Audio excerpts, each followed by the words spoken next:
Hola a todo el mundo. Sean bienvenidos a un nuevo programa aquí por Canal Proyecto Chile. En esta oportunidad, como ya se está haciendo tradición en este canal, les voy a presentar cuáles fueron las normas que fueron aprobadas por el Pleno de la Convención Constitucional durante el transcurso de la presente semana. En este caso, la que comenzó el 2 de mayo del año 2022.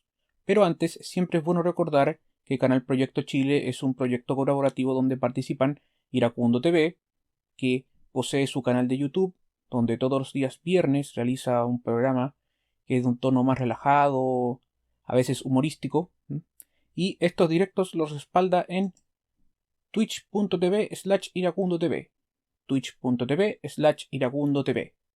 También tiene algunas editoriales acerca de algunos temas, algunos videos parodias, entre otros. También se encuentra asociado a Canal Proyecto Chile un disidente que no nos está acompañando durante el transcurso de los últimos meses porque se encuentra trabajando, pero siempre está apoyándonos y tiene su canal en YouTube donde realiza sus opiniones en la pestaña de comunidad. También se encuentra muy activo en Twitter, que se encuentra en la descripción de este mismo video, y cuando emite directos también lo respalda en la plataforma Twitch en twitch.tv/undisidente, twitch.tv/undisidente. Y quien les habla tiene dos canales donde pongo cuestiones de nuestro Congreso Nacional, de algunos temas que son de mi interés, que se llaman Comisionando Asuntos y Asuntos Comisionados, y cuando emita directos o respaldo de algunos videos lo estoy haciendo también en la plataforma Twitch, en twitch.tv/hasta225, twitch.tv/hasta225. Y todos nosotros confluimos en este canal colaborativo que es Canal Proyecto Chile.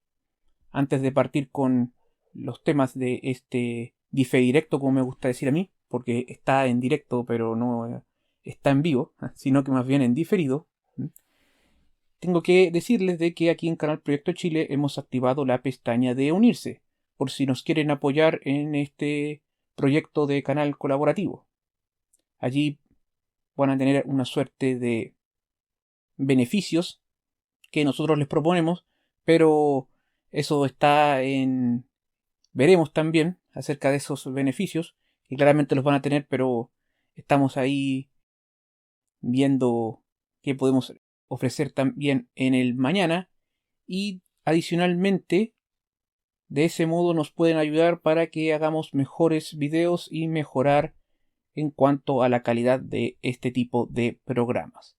También tengo que acotarles que todo este tipo de programas sobre la Convención Constitucional se encuentran en las listas de reproducción en un apartado que yo defino como cosas de la Convención Constitucional. Entonces, en esta lista de reproducción hemos hablado acerca de este asunto a partir del 12 de febrero del año 2022 y se emite por esta señal un programa semanal. Asuntos aprobados por el Pleno que van a ser incluidos dentro de la propuesta que tiene que analizar la Comisión de Armonización y que posteriormente nosotros tenemos que evaluar ese trabajo el 4 de septiembre de este mismo año, y adicionalmente algunos otros temas como por ejemplo una proposición de un ejercicio que realicé en el último DIFE directo. También nos preguntamos si existen desventuras dentro de los plenos, cuestiones de cambios al reglamento que quizás hacen que este proceso sea, entre comillas, más enredado. En fin, todos los temas que se han generado y que van a la Comisión de Armonización se encuentran aquí en estos videos de esta lista de producción en Canal Proyecto Chile. Comenzando con los temas tratados durante el transcurso de esta semana, siempre es bueno recordar que todos ellos se encuentran en el sitio web de la Convención Constitucional, que la página web oficial es chileconvención.cl. Yo me fijo en dos cuestiones de este sitio web esencialmente. Primero, en los plenarios virtuales, y segundo, en las normas aprobadas. En el caso de las normas aprobadas, les va a aparecer una página como la que aparece acá en la pantalla, donde ya aparece un consolidado de normas aprobadas por el Pleno que se encuentra en un PDF en el cual ustedes pueden ir viendo cómo va evolucionando la cuestión.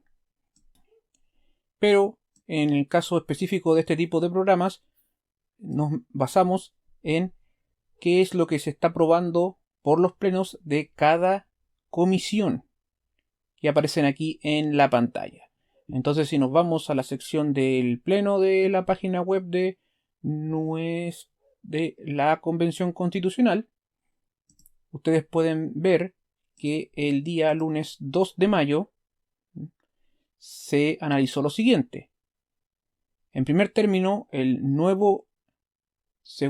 la nueva segunda propuesta de norma constitucional de la Comisión sobre Principios Constitucionales, Democracia, Nacionalidad y Ciudadanía, derivada de las normas rechazadas en la votación particular del informe de reemplazo de su primer informe, y en un segundo lugar, el informe de segunda propuesta de norma constitucional de la Comisión sobre Principios Constitucionales, Democracia, Nacionalidad y Ciudadanía, derivada de las normas rechazadas en la votación particular de su tercer informe. Entonces, si uno se mete aquí a la comisión en específico, que en este caso es la Comisión de Principios Constitucionales, ustedes van a poder apreciar que existen dos oficios y vamos a repasar cada uno de ellos. El primero, que es sobre la nueva segunda propuesta del primer informe de la comisión, nos destaca lo siguiente. Solamente se aprobó un inciso primero de un artículo 10, en el cual nos destacan de que la recepción e integración del derecho internacional de los derechos humanos va a ser de la siguiente forma, donde los derechos y obligaciones establecidos en los tratados internacionales de derechos humanos ratificados por Chile y que se encuentren vigentes, los principios generales del derecho internacional de los derechos humanos y el derecho internacional consuetudinario de la misma materia forman parte integral de esta Constitución y gozan de rango constitucional. Y del otro oficio, que es de la segunda propuesta del primer informe de la comisión, nos destacan lo siguiente.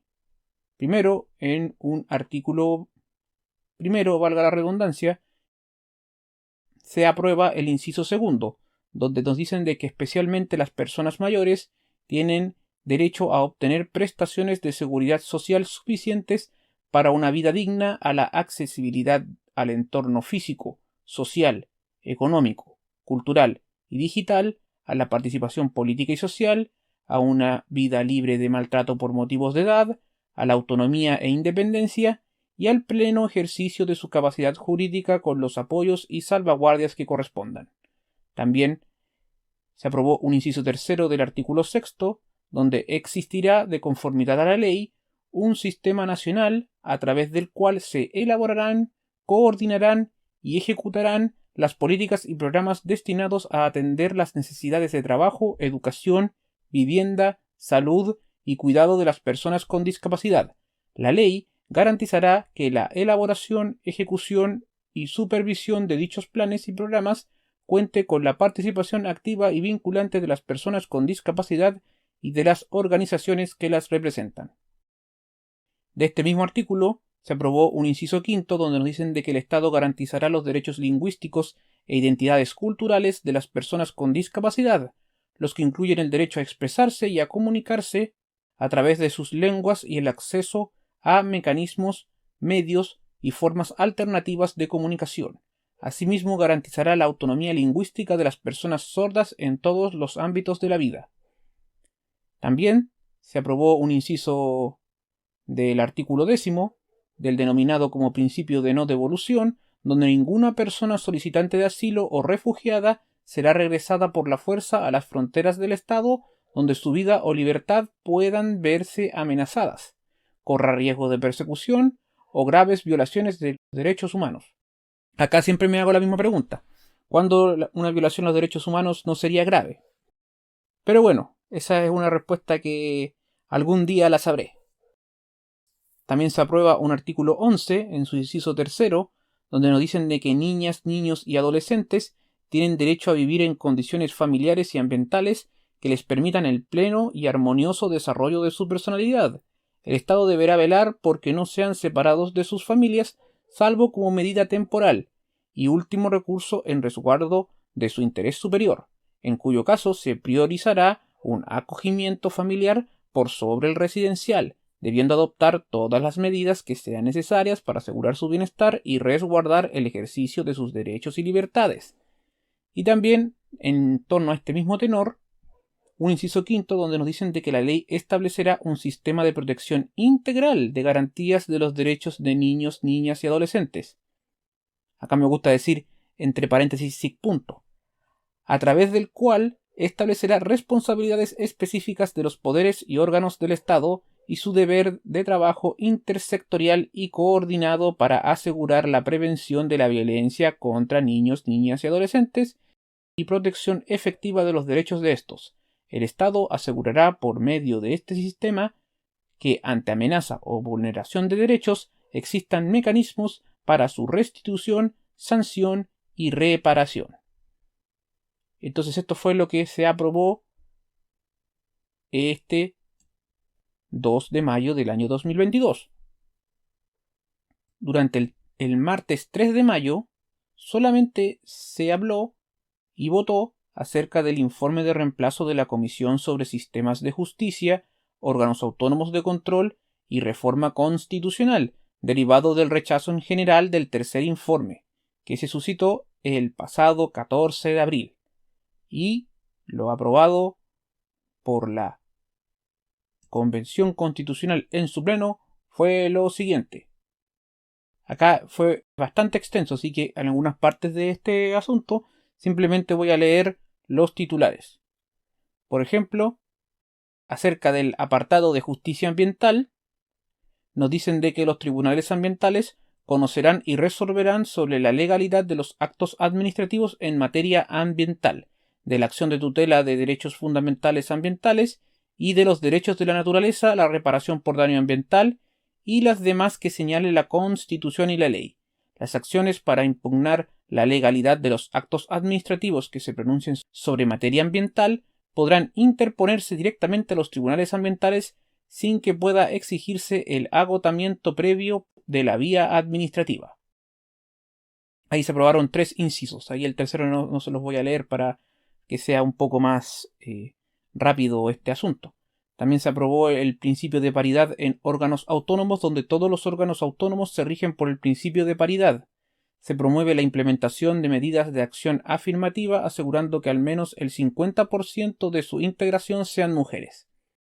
También hay normas sobre el Ministerio Público, donde nos dicen de que el Ministerio Público es un órgano autónomo y jerarquizado con personalidad jurídica y patrimonio propio que tiene como función dirigir en forma exclusiva la investigación de los hechos que pudiesen ser constitutivos de delito, los que determinen la participación punible y los que acrediten la inocencia del imputado. Ejercerá la acción penal pública en representación exclusiva de la sociedad en la forma prevista por la ley.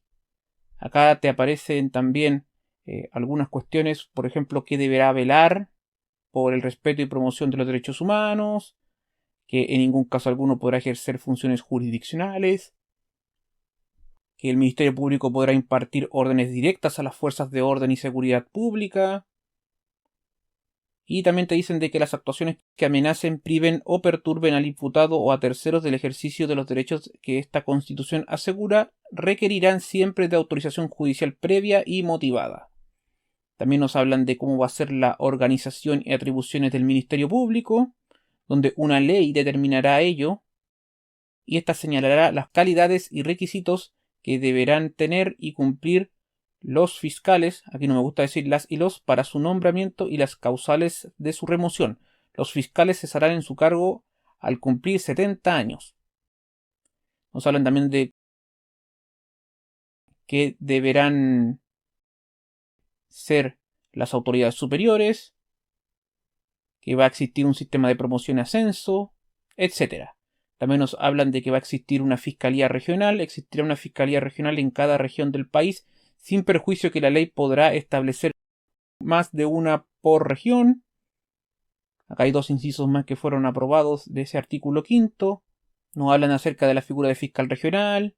También se habla del comité del Ministerio Público, donde va a existir uno que va a ser integrado por los fiscales regionales y el fiscal nacional, quien lo presidirá, es decir, que va a seguir existiendo la figura del fiscal nacional, eso es muy importante.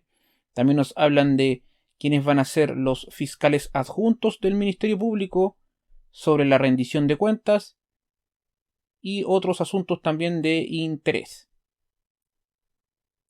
También se aprobó el derecho a un proceso con las debidas garantías, donde nos dicen de que toda persona tiene derecho a un proceso razonable y justo, en que se salvaguarden las garantías que se señalan en esta Constitución, sin perjuicio de las que se establezcan en la ley, en los tratados internacionales que se encuentren vigentes y hayan sido ratificados por Chile. Y aquí hay 4 incisos más donde se aprobaron asuntos de este artículo 13.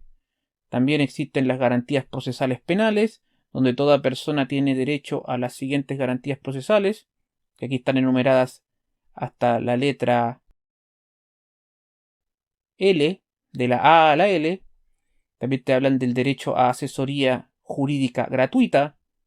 Toda persona tiene derecho a la asesoría jurídica gratuita en los casos y en la forma que establezca la Constitución y la ley. El Estado asegura la asesoría jurídica gratuita e íntegra por parte de abogados habilitados para el ejercicio de la profesión, a toda persona que no pueda obtenerla por sí misma. Esto también es muy relevante. Dicen de que es deber del Estado otorgar asistencia jurídica especializada para la protección del interés superior de los niños, niñas y adolescentes, especialmente cuando estos han sido sujetos de medidas de protección, procurando crear todas las condiciones necesarias para el resguardo de sus derechos.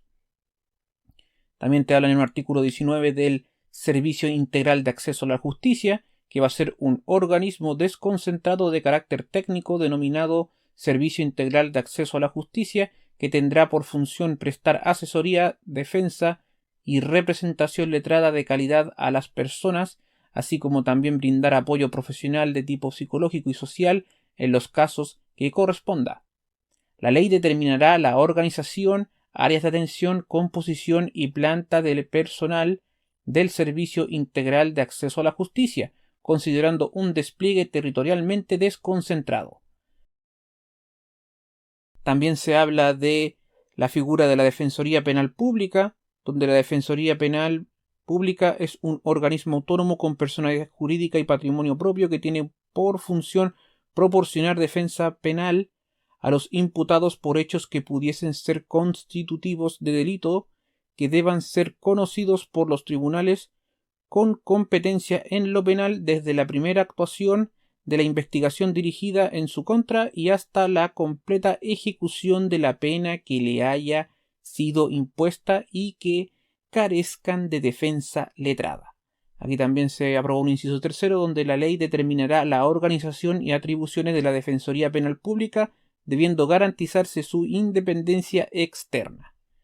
Se crea la figura de la Defensoría del Pueblo, que va a ser un organismo autónomo con personalidad jurídica y patrimonio propio, que tendrá por finalidad la promoción y protección de los derechos humanos asegurados en esta Constitución, en los tratados internacionales de derechos humanos ratificados por Chile, así como los emanados de los principios generales del derecho y de las normas imperativas reconocidas por el derecho internacional ante actos u omisiones de los órganos de la administración del Estado y de entidades privadas que ejerzan actividades de servicio o utilidad pública en la forma que establezca la ley.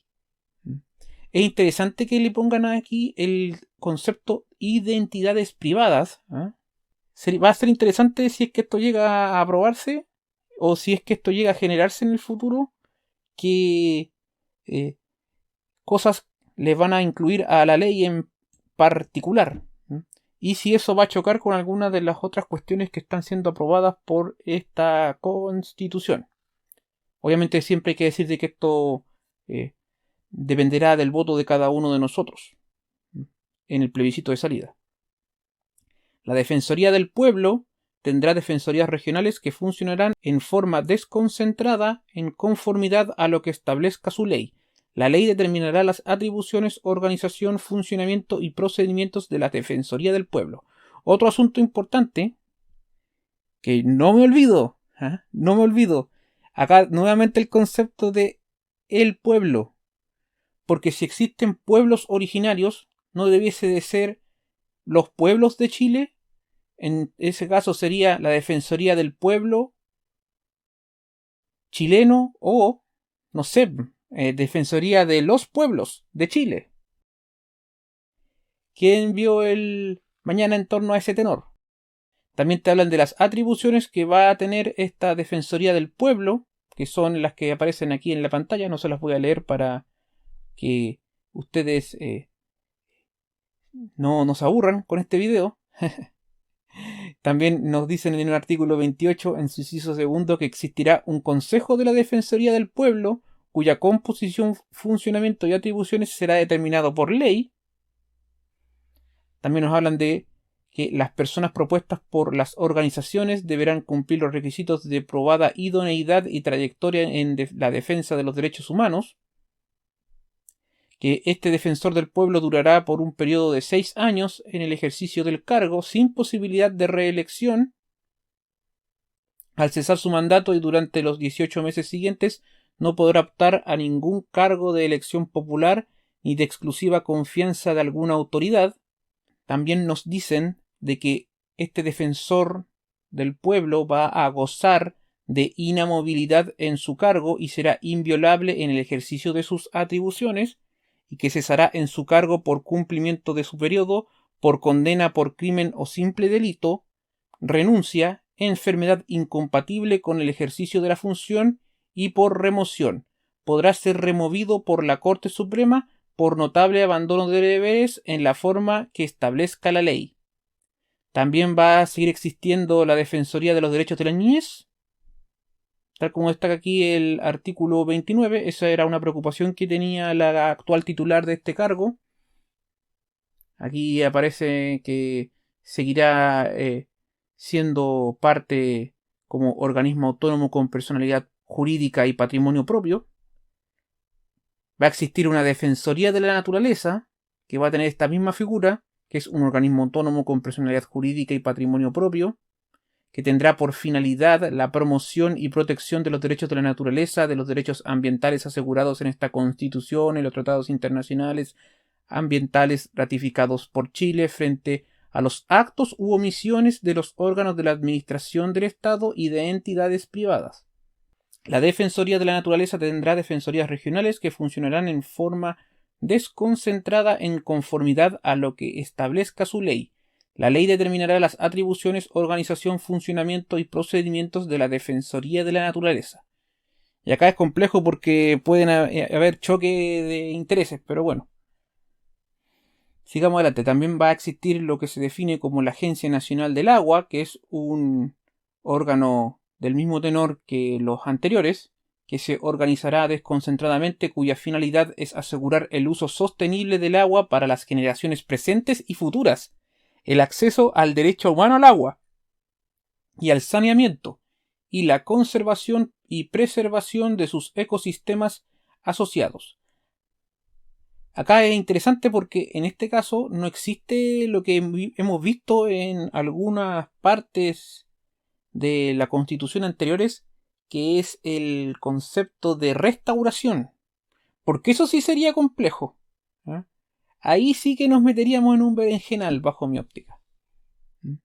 Acá nos dicen de que también esta organización deberá fiscalizar el uso responsable y sostenible del agua y aplicar las sanciones administrativas que correspondan. Podrá determinar la calidad de los servicios sanitarios, así como las demás que señale la ley. Las sanciones impuestas por la agencia podrán ser reclamadas ante los tribunales de justicia. Y acá nos hablan acerca del Banco Central también. Dice: el Banco Central es un órgano autónomo con personalidad jurídica y patrimonio propio de carácter técnico encargado de formular y conducir la política monetaria. La ley regulará su organización, atribuciones y sistemas de control, así como la determinación de instancias de coordinación entre el banco y el gobierno. Mantuvieron esta frase de la determinación de instancias de coordinación entre el banco y el gobierno, siendo de que eso pudiese ser polémico en el futuro si es que se realiza una ley que haga que, entre comillas, esta autonomía sea de papel. Bien. Nos dicen de que el banco rendirá cuenta periódicamente al Congreso sobre la ejecución de las políticas a su cargo, respecto de las medidas y normas generales que adopte en el ejercicio de sus funciones y atribuciones, y sobre los demás asuntos que se le soliciten mediante informes u otros mecanismos que determine la ley.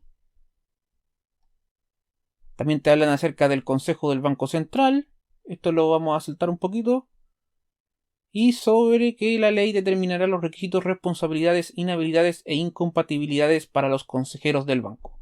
Acá falta aprobar incisos, ¿eh?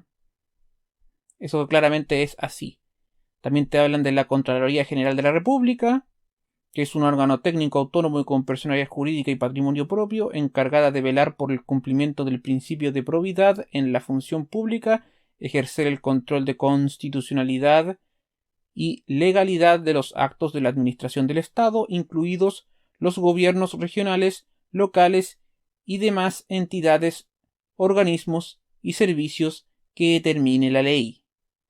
Acá me gustaría saber más adelante, para algunas personas que son más minuciosas, que si, dada la nueva constitución, se le va a entregar la facultad a la Contraloría de poder fiscalizar empresas del Estado. Porque ha ocurrido esta polémica con Codelco, en el cual ellos no quieren que Contraloría se meta en los asuntos de esa organización. Nos dicen de que el Contralor durará en su cargo por un plazo de 8 años sin posibilidad de reelección, y que va a existir un Consejo de la Contraloría cuya conformación y funcionamiento determinará la ley, entre otros asuntos, y que los dictámenes que modifican la jurisprudencia administrativa de la Contraloría deberán ser consultadas ante este Consejo.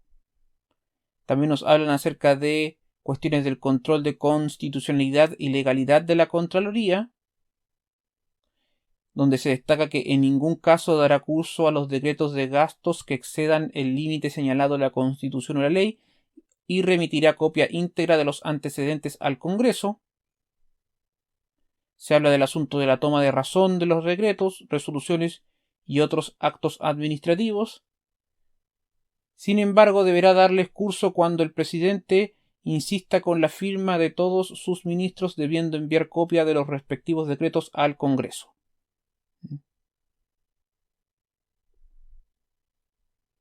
También le va a corresponder tomar razón de los decretos con fuerza de ley. Es decir, van a seguir existiendo los decretos con fuerza de ley, ¿eh? Interesante eso. Respecto de los decretos, resoluciones y otros actos administrativos de entidades territoriales que, de acuerdo a la ley, deban tramitarse por la Contraloría, la toma de razón corresponderá a la respectiva Contraloría Regional. Los antecedentes que debieran remitirse en su caso lo serán a la correspondiente Asamblea Regional. ¿Ah? Ojo con eso, porque sabemos que existen distintas organizaciones que van a ser potenciadas e inclusive creadas en esta nueva constitución. También te hablan de la potestad para emitir dictámenes y la facultad fiscalizadora de la Contraloría General de la República. Y acá está lo relevante, porque lo que le preguntaba a quien me escuchase y sea más minucioso en este tipo de asuntos, pues sobre las empresas públicas, ¿eh? Que en realidad debe definirse como empresas del Estado. Nos dicen de que la Contraloría General de la República podrá emitir dictámenes obligatorios para toda autoridad, funcionario o trabajador de cualquier órgano integrante de la administración del Estado, de las regiones y de las comunas, incluyendo los directivos de empresas públicas o sociedades en las que tenga participación una entidad estatal o cualquier otra entidad territorial. Bien. Acá claramente excluyeron a los sindicatos, ¿no? Eso es una duda que me asalta. Solamente los directivos, ¿eh? Y los representantes de los trabajadores también pudiesen considerarse como directivos de empresas públicas o sociedades. Ahí lo dejo como duda. Yo no lo sé en verdad. ¿Ah? Ahí no estoy siendo ni sarcástico ni nada de eso. Yo me hago la pregunta de que si cuando se habla de directivos de empresas públicas, en este caso, que es decir del Estado bajo mi óptica, también se incluirían a sindicatos, ¿o no? En fin. Acá también te hablan de las funciones de las contralorías regionales, de la condición para el pago de las tesorerías del Estado, y con ello finalizaría todo lo relacionado a la Contraloría. Dice que las tesorerías del Estado no podrán efectuar ningún pago sino en virtud de un decreto o resolución expedido por autoridad competente, en que se exprese la ley o parte del presupuesto que autorice aquel gasto. Los pagos se efectuarán considerando además el orden cronológico establecido en ella y previa refrendación presupuestaria del documento que ordene el pago. Acerca de los tribunales electorales y el servicio electoral, también hay cuestiones que no han sido aprobadas, salvo la parte de los encabezados. En la parte de los tribunales electorales solamente se aprobó un artículo que tiene que ver con la gestión y la superintendencia, donde la gestión administrativa y la superintendencia directiva y correccional del Tribunal Calificador de Elecciones y de los tribunales electorales regionales van a corresponder al Consejo de la Justicia. Estoy parafraseando lo que señala aquí la pantalla. También se aprobaron cuestiones del servicio civil. Sobre la dirección del servicio civil, esta será un órgano autónomo con personalidad jurídica y patrimonio propio, como varias de las organizaciones que fueron aprobadas durante el transcurso de esta sesión, encargado en este caso del fortalecimiento de la función pública y de los procedimientos de selección de cargos de la administración pública y demás entidades que establezca la Constitución y la ley, resguardando los principios de transparencia, objetividad, no discriminación y mérito. De nuevo el concepto de no discriminación cuando debiese decir no discriminación arbitraria. Pero bueno. Acá dice que se excluye del registro civil los cargos de exclusiva confianza del gobierno central, regional y municipal. La dirección del servicio civil estará encargada de regular los procesos de selección de candidatos a cargos del sistema de alta dirección pública o de aquellos que deben seleccionarse con su participación y conducir los concursos destinados a proveer cargos de jefaturas superiores de servicios a través de un consejo de alta dirección pública, y nos dicen finalmente, por ahora, que la ley regulará la organización y demás atribuciones de la dirección del servicio civil. Va a existir una justicia constitucional donde una corte, que es un organismo autónomo, técnico y profesional encargado de ejercer la justicia constitucional, tendrá la finalidad de garantizar la supremacía de la Constitución de acuerdo a los principios de deferencia al órgano legislativo, presunción de constitucionalidad de la ley y búsqueda de una interpretación conforme con la Constitución. Sus resoluciones se fundarán únicamente en razones de derecho. También nos hablan de cuestiones de la Corte Constitucional, que por ejemplo los jueces van a durar 9 años en sus cargos, no van a ser reelegibles y se renovarán por parcialidades cada 3 años en la forma que establezca la ley. Acá te hablan de que los abogados deben tener más de 15 años de ejercicio profesional con reconocida y comprobada competencia e idoneidad profesional o académica y preferentemente de distintas especialidades del derecho. Quienes no van a poder ser jueces de la Corte Constitucional, por ejemplo, no pueden serlo aquellos que se hubiesen desempeñado en cargos de elección popular, quienes hayan desempeñado el cargo de ministro de Estado u otros cargos de exclusiva confianza del gobierno durante los 2 años anteriores a la elección. Aquí me faltó decir que va a estar conformado por 11 integrantes, es decir, un número impar, uno de los cuales será su presidente elegido por sus pares y que ejercerá sus funciones durante 2 años, que los jueces de la Corte Constitucional no podrán tener impedimento que los inhabilite para desempeñar el cargo de juez del Sistema Nacional de Justicia, Acordémonos que van a existir varios sistemas de justicia, por eso se tiene que quedar bien amarrado para que no haya drama en torno a ese tenor. Y una ley determinará la organización, funcionamiento, procedimientos y fijará la planta, régimen de remuneraciones y estatuto del personal de la Corte Constitucional. También te hablan de la inamovilidad e independencia de los jueces de la Corte Constitucional.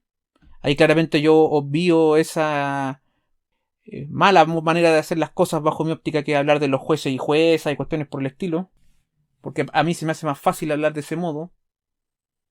También se habla de las incompatibilidades e inhabilidades, donde el ejercicio del cargo de juez de la Corte Constitucional es de dedicación exclusiva y la ley determinará las demás incompatibilidades e inhabilidades para el desempeño de este cargo. Nos dice que al terminar su periodo y durante los 18 meses siguientes no podrán optar a ningún cargo de elección popular ni de exclusiva confianza de alguna autoridad. También en un artículo 69 solamente se aprobó el inciso octavo.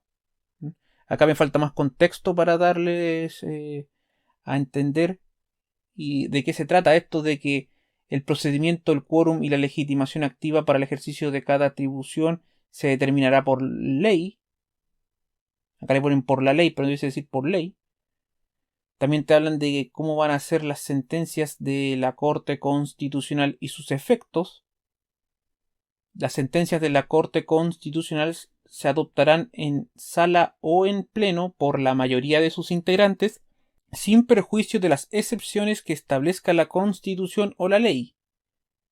Tienen carácter de vinculante, de cumplimiento obligatorio para toda institución, persona o grupo, y contra ellas no cabe recurso ulterior alguno. Esto es interesante de que le pongan que van a existir excepciones que establezca la Constitución o la ley.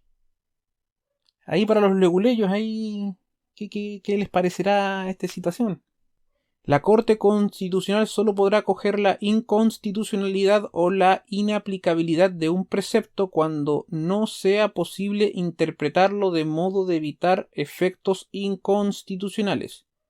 Declarada la inaplicabilidad de un precepto legal, este no podrá ser aplicado en la gestión judicial en la que se originó la cuestión de constitucionalidad. Cuando la Corte Constitucional declare la inconstitucionalidad de un precepto, la sentencia provocará su invalidación, excluyéndolo del ordenamiento jurídico a partir del día siguiente de su publicación en el Diario Oficial. Bien, estas son cuestiones que son bien ahí técnicas, bien técnico. De hecho, allí me parecería a mí de que debiesen de explicarlo bien los convencionales para que la gente de a pie lo pueda comprender, con palabras más simples. Eso es lo que yo pienso. De hecho, también es debatible que las cuestiones que se están aprobando sean de carácter constitucional, todas estas organizaciones. Porque, por ejemplo, en mi caso particular, yo era partidario de una constitución que fuese más cortita. Y estos son básicamente materias de ley más que de la constitución. Creo yo. Puedo estar equivocado. Porque también ese es un defecto que tiene la constitución actual. Adicionalmente. Es como que se está replicando y persistiendo en el mismo error que se tiene en la actualidad. Pero eso son opiniones. También te hablan de acciones constitucionales de tutela, donde va a existir la acción de tutela de derechos fundamentales, donde toda persona que por causa de un acto u omisión sufra una amenaza, perturbación o privación en el legítimo ejercicio de sus derechos fundamentales, podrá concurrir por sí o por cualquiera a su nombre ante el tribunal de instancia que determine la ley, el que adoptará de inmediato todas las providencias que juzgue necesarias para restablecer el imperio del derecho. Esta acción se podrá deducir mientras la vulneración persista. La acción se tramitará sumariamente con preferencia a toda causa que conozca el tribunal. Esto me parece complejo, ¿eh? Yo, sin saber mucho de derecho, ustedes saben, yo no soy ni abogado ni muchísimo menos. Siempre me ha molestado cuando veo este tipo de cuestiones el asunto de, por ejemplo, o cualquiera a su nombre. Y el concepto amenaza. Sobre todo el concepto amenaza porque para algunos cierta cuestión puede ser una amenaza y para otros no. Entonces es complicado esto de existan estas acciones de tutela, ¿eh? O acciones cautelares. Acá se habla también un poco acerca de ello, pero no voy a ahondar mucho en eso. Se hablan de la apelación, de qué es lo que pasa en los casos de que sean los derechos de la naturaleza y derechos ambientales, donde ahí podrá ejercer esta acción la Defensoría de la Naturaleza como cualquier persona o grupo. Y en el caso de los pueblos tribales, le ponen acá tribales, indígenas y tribales, esta acción podrá ser deducida por las instituciones representativas de los pueblos indígenas, sus miembros o la Defensoría del Pueblo. También te hablan acerca de la acción de amparo. Toda persona que sea arrestada, detenida o presa con infracción a lo dispuesto en esta Constitución o las leyes podrá concurrir por sí o por cualquiera persona a su nombre sin formalidades ante la magistratura que señale la ley a fin de que ésta adopte de inmediato las providencias que sean necesarias para restablecer el imperio del derecho y asegurar la debida protección de la persona afectada, pudiendo inclusive decretar su libertad inmediata. ¿Sí? Acá se aprueban adicionalmente 2 incisos más en torno a este tenor de la acción de amparo. ¿Sí? Te hablan también de la compensación por privación de libertad sin condena. Toda persona que sea absuelta, sobreseída definitivamente o que no resulte condenada será compensada por cada día que haya permanecido privada de libertad. El monto diario de compensación será fijado por la ley y su pago se realizará mediante un procedimiento simple y expedito. La compensación no procederá cuando la privación de libertad se haya decretado por una causal fundada en una conducta efectiva del imputado. Te hablan también de la acción de indemnización por error judicial. Toda persona que haya sido condenada por sentencia dictada por error injustificado o falta de servicio judicial tendrá derecho a ser indemnizada de todos los perjuicios que el proceso y la decisión condenatoria le hubieren causado. Si todo o parte del daño deriva de la privación de libertad, la compensación que siempre se podrá exigir en conformidad al artículo anterior será imputada a la presente indemnización. La misma indemnización procederá por las actuaciones o decisiones administrativas derivadas del funcionamiento judicial que, con falta de servicio, generen daño. Y aquí hablan de un capítulo que es, bajo mi óptica, de los más interesantes de toda la Constitución, ¿eh? Que tiene que ver con la reforma y reemplazo de la Constitución. Dicen reforma constitucional. Los proyectos de reforma constitucional iniciados por los ciudadanos deberán contar con el patrocinio en los términos señalados en esta Constitución. ¿Ya? De hecho, está esto mismo acerca de el tema de derogación o de hacer leyes. De hecho, eso lo hablamos en el video anterior. También te hablan de un referéndum popular de reforma constitucional. Nos dicen de que un mínimo equivalente al 10% de la ciudadanía correspondiente al último padrón electoral podrá presentar una propuesta de reforma constitucional para ser votada mediante referéndum nacional conjuntamente con la próxima elección parlamentaria.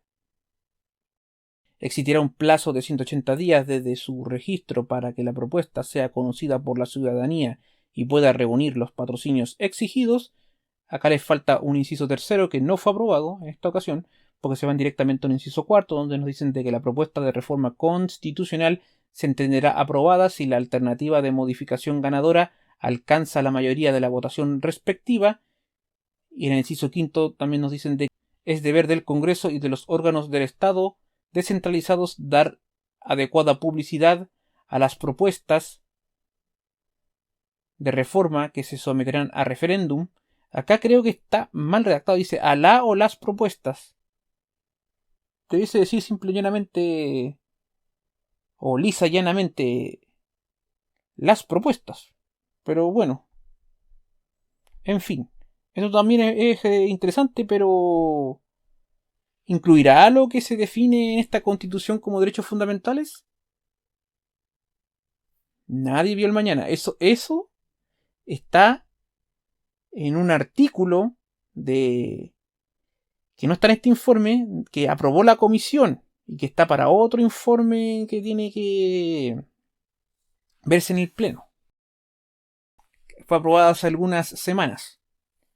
Creo que lo consigné en un video anterior, que se habla de que la Constitución puede ser reformada por 4/7 de los parlamentarios en ejercicio y que no van a poder ser los derechos fundamentales eliminados de esta Constitución. Entonces no se pudiese realizar este referéndum para eso. Ojo con ello. Y también se habla del procedimiento para elaborar una nueva constitución. Dice, procedimiento para reemplazo de la constitución. El reemplazo total de la constitución solo podrá realizarse a través de una asamblea constituyente convocada por medio de un referéndum. ¿Ya? Asamblea constituyente, porque esto es una convención constituyente y ahora le vienen a poner el concepto asamblea constituyente. Es decir, el Congreso no puede cambiar en su totalidad la nueva constitución. ¿Y se podrá hacer una cuestión de referéndum popular para que esto no sea así y eliminar esto? Y lo puede hacer el Congreso, por ejemplo. ¿Quién vio el mañana? También te habla que el plebiscito ratificatorio de una nueva constitución deberá convocarse un referéndum para su apruebo o rechazo. El sufragio será obligatorio para quienes tengan domicilio electoral en Chile y voluntario para los votantes radicados fuera del país.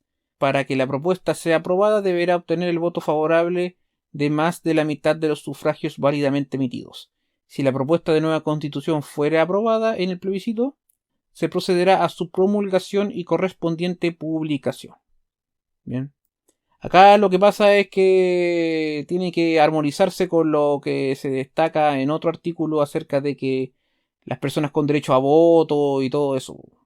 Porque esa frase de que el sufragio será obligatorio para quienes tengan domicilio electoral dentro de Chile y voluntario para los votantes radicados fuera del país, eso se contradice con lo que se aprobó en otro informe, que también se los consigné en un video anterior, acerca de que el voto va a estar para las personas de 16 a 18 años de manera voluntaria. También se habla de los derechos de las personas privadas de libertad. Por ejemplo, se aprobó un inciso tercero de un artículo 85 donde las mujeres y personas gestantes, aparece el concepto personas gestantes. Alguno dirá que esto es una redundancia, ¿no? En fin. Que estén embarazadas tendrán derecho antes, durante y después del parto a acceder a los servicios de salud que requieran, a la lactancia y al vínculo directo y permanente con su hijo o hija, aquí entre paréntesis, punto, teniendo en consideración el interés superior del niño, niña o adolescente. Yo creo que está muy mal redactado esto, ¿eh? No sé qué les parecerá a las personas que me escuchen en este punto en específico, ¿bien? Y se habla finalmente, en este largo informe aprobado, de la prohibición de la tortura, aislamiento e incomunicación. Ninguna persona privada de libertad podrá ser sometida a tortura, ni a otros tratos crueles, inhumanos o degradantes, ni a trabajos forzosos. Asimismo, no podrá ser sometida a aislamiento o incomunicación como sanción disciplinaria. Y eso fue todo lo aprobado el día martes 3 de mayo del año 2022. Durante el día miércoles 4 de mayo del presente año,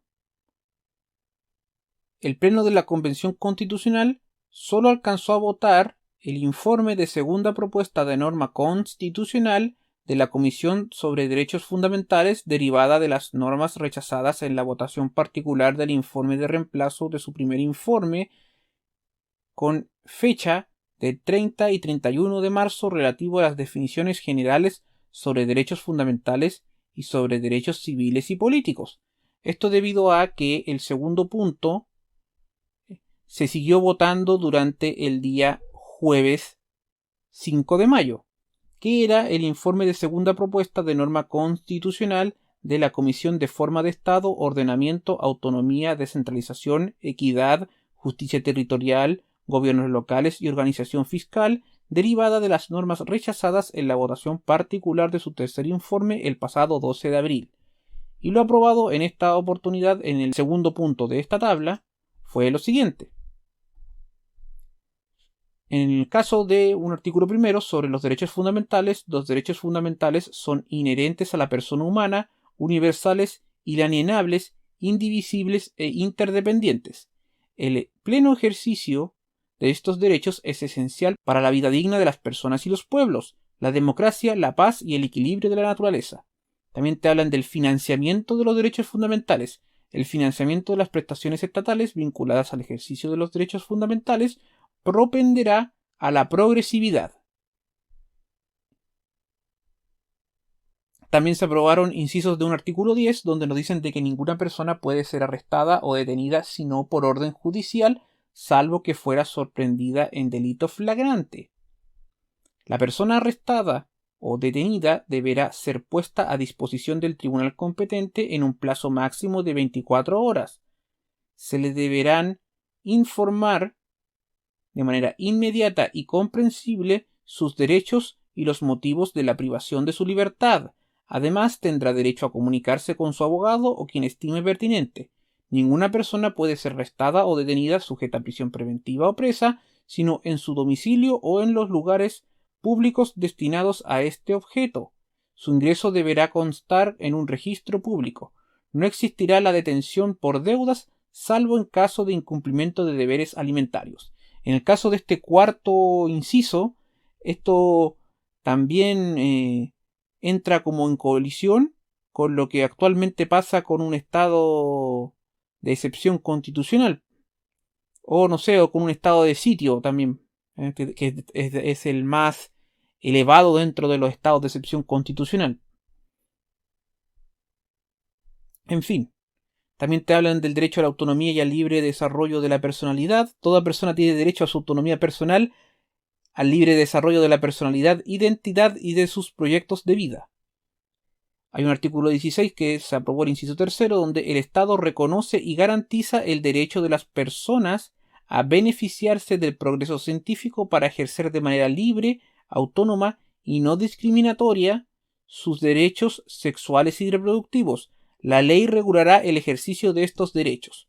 Bien, entonces ahora sí se hace como una suerte de parelé a la polémica que se generó en su momento, en el cual destacaban de que se aprobaba el aborto hasta los 9 meses. ¿Ya? Porque acá dice que la ley regulará el ejercicio de estos derechos. A mí me parece de todas maneras lamentable que esto esté en la Constitución, porque esto es materia de ley. Claramente, esto no debiese estar en la Constitución. Y finalmente la última frase de este artículo lo delata. En fin, hay muchas cosas que no debiesen de estar y de todas maneras están. Porque quieren dejar amarrado a un Congreso que no se afina a las ideas de los actuales convencionales constituyentes. Eso es lo que pasa. Y no es básicamente que las reglas del juego sean claras. Es decir, básicamente están cometiendo el mismo error que se cometió en el pasado y en múltiples oportunidades, no solamente con la constitución que fue elaborada por la Comisión Ortúzar y que después fue reformada por Ricardo Lagos en el año 2005. En fin. También te hablan del artículo donde existe la cuestión de la expropiación, que es el artículo 20 en este caso, donde el propietario siempre tendrá derecho a que se le indemnice por el justo precio del bien expropiado. Y esto es una polémica pero enorme lo que se ha generado a partir de la aprobación de esto. Les voy a leer los otros dos incisos. Dicen que el pago deberá efectuarse de forma previa a la posesión material del bien expropiado y la persona expropiada siempre podrá reclamar de la legalidad del acto expropiatorio, así como del monto y modalidad de pago ante los tribunales que determine la ley. Cualquiera sea la causa invocada para llevar a cabo la expropiación, siempre deberá estar debidamente fundada. Bien. No me quiero meter, pero para nada en este asunto dado la extensión que va a tener este video, pero simplemente quiero acotar de que las personas deben de hacer un análisis. La expropiación está mejor redactada en lo que actualmente se tiene en la Constitución, o va a ser esto mejor que lo que había antes. ¿Por qué va a ser esto mejor de lo que había antes? Esa es la pregunta que uno tiene que hacerse sin ningún tipo de sesgo político, ni muchísimo menos. ¿Ya? Yo simplemente, para acotar una frasecita bien cortita, no me convence por ningún motivo de que esto sea mejor que lo que está en la actualidad. ¿Ya? ¿Por qué? Porque el concepto de el justo precio me parece volátil. ¿Ya? Hoy en día significará una cosa según el Código Civil, dicen algunos abogados por ahí.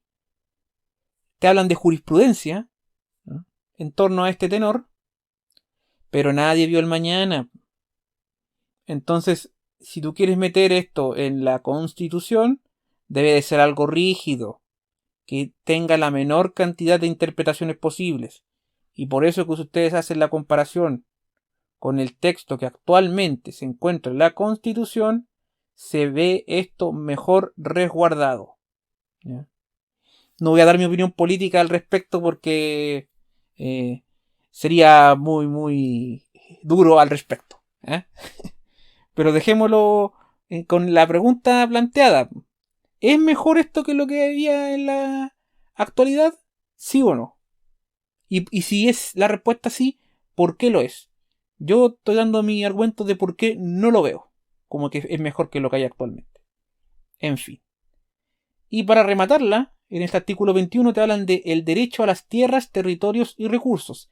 El Estado reconoce y garantiza conforme a la Constitución el derecho de los pueblos y naciones indígenas a sus tierras, territorios y recursos. La propiedad de las tierras indígenas goza de especial protección. El Estado establecerá instrumentos jurídicos eficaces para su catastro, regularización, demarcación, titulación, reparación y restitución. La restitución constituye un mecanismo preferente de reparación de utilidad pública e interés general. Bien. Conforme a la Constitución y la ley, los pueblos y naciones indígenas tienen derecho a utilizar los recursos que tradicionalmente han usado y ocupado, que se encuentran en sus territorios y sean indispensables para su existencia colectiva. ¿Ya?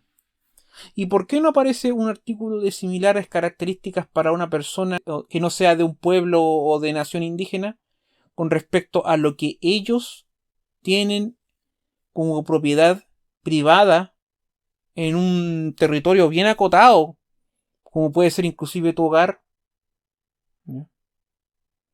En la frase en particular donde te dicen derecho a utilizar los recursos que tradicionalmente han usado u ocupado, que se encuentran en sus territorios, en este caso sería en su terreno, que sería territorio, y sean indispensables para su existencia colectiva de la familia, por ejemplo. Eso me pregunto yo. Pero mejor sigamos adelante, porque nos queda poquito para finalizar esta parte del video, donde nos dicen de que va a existir derecho de asociación. Todas las personas tienen derecho a asociarse sin permiso previo. La ley podrá imponer restricciones específicas al ejercicio de este derecho respecto de las policías y fuerzas armadas. También te hablan de un artículo 47 para finalizar este punto, donde van a existir derechos de las personas chilenas en el exterior. Las personas chilenas que se encuentren en el exterior forman parte de la comunidad política del país. Faltan incisos por aprobar porque este solamente es el inciso primero. Se habla de un inciso final nuevo. En caso de crisis humanitaria y demás situaciones que determine la ley, el Estado asegurará la reunificación familiar y el retorno voluntario al territorio nacional. Bien. dado lo extenso que me resultó hasta el momento este video, vamos a dejar hasta aquí lo que se suscitó durante esta semana que comenzó el día lunes 2 de mayo. Y vamos en una segunda parte a hablar de lo que fue aprobado el jueves 5 y viernes 6. Bien, entonces, esto es todo lo que tengo que decirles por ahora. Espero que se encuentren sumamente bien. Visiten todos los canales que se encuentran asociados a Canal Proyecto Chile. Muchas gracias y hasta luego.